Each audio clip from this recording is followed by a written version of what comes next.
خبر شامل کریں گے گوجرانوالا سے۔ بلاول بھٹو جیالہ فورس کے زیر اہتمام سٹی گوجرانوالا ضلع گوجرانوالا ڈویژن گوجرانوالا علیحدہ شہید ذوالفقار علی بھٹو کی برسی منائی گئی۔ شمع روشن کر کے شہید ذوالفقار علی بھٹو کی مغفرت کی دعائیں کی گئی اور خراج عقیدت و خراج تحسین پیش کیا گیا۔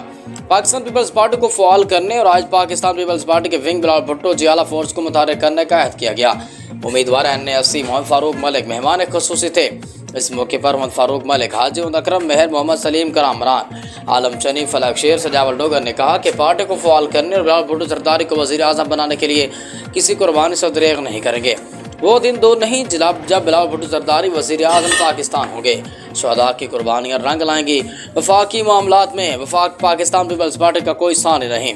اس موقع پر Syed Mohsin Ali Shah, deputy general secretary Bilawal Bhutto Jiyala force, Naeem Bilal general secretary Bilawal Bhutto Jiyala force ضلع گوجرانوالا، چودھری راشد عنایت اللہ گرایا، رہنما بلاول بھٹو جیالہ فورس، رانا حبیب عبدالرحمان، مہر محمد افضل راجپوت، منیر، مہر افضل، مہر اصغر، مہر غفار، رانا عمر فاروق ملک، زین العابدین، زعیم فاروق ملک اور کارکنان کی بڑی تعداد موجود۔